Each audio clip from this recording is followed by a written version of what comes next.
Dans cette vidéo, nous allons voir comment dresser le tableau de signes d'une fonction, graphiquement ou par le calcul. Tout d'abord, graphiquement. On va prendre l'exemple de la fonction f qui est définie par la courbe CF en rouge ici. Donc f est définie sur l'intervalle -4,8. La méthode qu'on va utiliser est la suivante. La fonction est positive sur un intervalle i si et seulement si la courbe qui la représente sur i est au-dessus de l'axe des abscisses. Et la fonction s'annule aux abscisses où la courbe coupe l'axe des abscisses. Donc on part ici de l'abscisse la plus petite possible, c'est -4. La courbe est au-dessus de l'axe des abscisses, la fonction est donc positive. Ensuite, on a une première annulation ici en x égale -1. La courbe passe en dessous de l'axe des abscisses, la fonction est négative. Deuxième annulation en x égale 3. La courbe passe au-dessus de l'axe des abscisses, la fonction est positive. Troisième annulation en x égale 6. La courbe passe sous l'axe des abscisses, la fonction est négative. On obtient ainsi le tableau suivant. Sur l'intervalle -4, -1, la fonction est positive, annulation en -1. Sur l'intervalle -1, 3, la fonction est négative, annulation en 3. Sur l'intervalle 3, 6, la fonction est positive, annulation en 6. Et enfin, sur l'intervalle 6, 8, la fonction est négative. On peut faire la même chose avec la fonction g. Hop, donc on parcourt la courbe.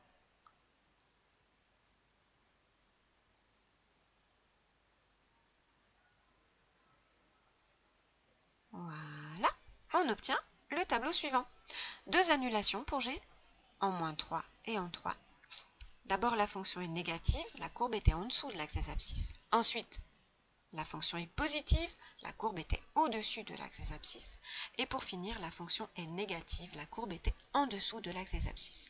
Donc cette méthode, elle est vraiment sympathique, elle est facile, elle est possible pour toute fonction, du moment que vous avez sa courbe représentative.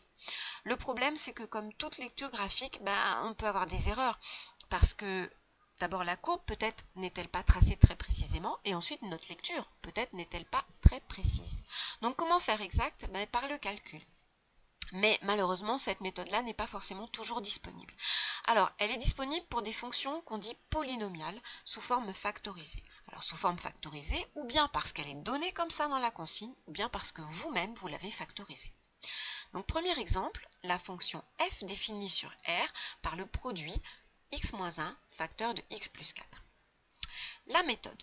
On va regarder chaque facteur séparément. Donc ici, je vais faire une ligne dans mon tableau de signes pour le signe de x-1. Une ligne dans mon tableau de signes pour le signe de x plus 4. Et puis après, quand j'aurai fini, je vais utiliser la règle des signes de la multiplication, puisque f, c'est le produit de ces deux facteurs. Et j'obtiendrai ainsi le signe de f. Alors, x-1. x-1, c'est strictement positif quand x est strictement plus grand que 1. Et ça s'annule en 1. X plus 4 est strictement positif quand x est plus grand que -4. Et j'ai annulation en -4. Alors, c'est pas parce que c'est 1 que j'ai trouvé en premier que c'est lui que je vais mettre en premier dans mon tableau. Attention, je dois toujours respecter l'ordre croissant pour placer les nombres dans mon tableau. J'obtiens donc le tableau suivant. Les x. Je pars de moins l'infini. Première valeur remarquable, le nombre -4. Deuxième valeur remarquable, le nombre 1. Et je vais jusqu'à plus l'infini. Mon facteur x-1. Il s'annule en 1, donc je mets un 0 en dessous. Il est positif pour x plus grand que 1 et négatif pour x plus petit que 1. Mon facteur x plus 4, il s'annule en -4, je mets donc un 0 en dessous. Il est positif pour x plus grand que -4 et il est négatif pour x plus petit que -4. Et maintenant pour f, donc la règle des signes de la multiplication. Moins par moins, ça fait plus. Moins par 0, ça fera 0. Moins par plus, ça fera moins. 0 par plus, ça fera 0. Et plus par plus, ça fait plus. Donc, vous voyez, quand vous avez une fonction qui est sous forme factorisée, c'est plutôt simple. Alors, attention, on pourrait avoir un petit peu des idées fausses sur cet exemple. Parce que dans les deux lignes de mon tableau, vous voyez, j'ai -0 plus, -0 plus. Sauf que ce n'est pas toujours le cas. D'accord? Ça dépend de la fonction. Regardons par exemple g de x qui est égal à -x plus 2, facteur de 2x plus 3. -x plus 2, c'est strictement positif pour x plus petit que 2. Là, je vais avoir un changement. Et j'ai annulation en 2. 2x plus 3, c'est strictement positif pour x plus grand que -3,5. Donc là, c'est pareil que tout à l'heure. Et annulation -3,5. Donc, j'obtiens le tableau suivant. -x plus 2 s'annule en 2, donc j'ai mis un 0 en dessous. Mais moins x plus 2 est positif quand x est plus petit que 2. Donc vous voyez ici, pour moins x plus 2, c'est plus 0 moins. J'ai un changement par rapport à tout à l'heure. Dans la ligne de 2x plus 3, j'ai pareil que tout à l'heure.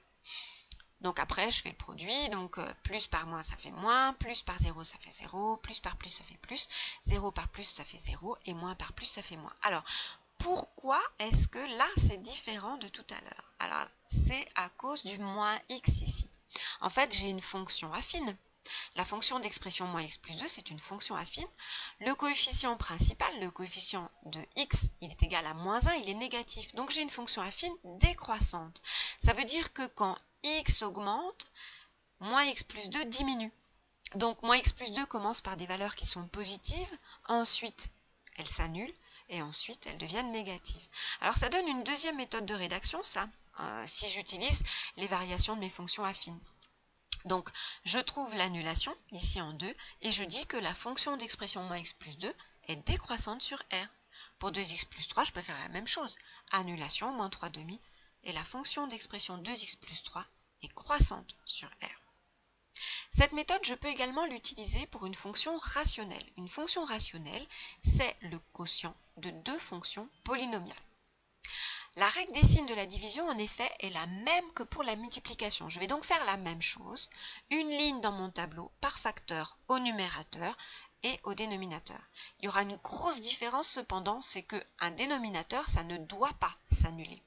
Les annulations de mon dénominateur sont donc des valeurs interdites. Alors, sur l'exemple ici de la fonction f d'expression x plus 3 sur x moins 1, qu'est-ce que ça donne? Donc d'abord, j'étudie mon facteur x plus 3. X plus 3 s'annule en moins 3, c'est l'expression d'une fonction croissante. Donc j'aurai moins 0 plus. X moins 1 s'annule en 1, et c'est l'expression d'une fonction croissante également. Le coefficient de x, c'est 1 qui est positif. J'aurai donc encore une fois moins 0 plus. Donc dans mon tableau, ma première annulation, c'est moins 3. Ma deuxième, c'est 1. Dans la ligne de x plus 3, j'ai moins 0 plus. Dans la ligne de x moins 1, donc j'ai moins, annulation à 1 et plus après.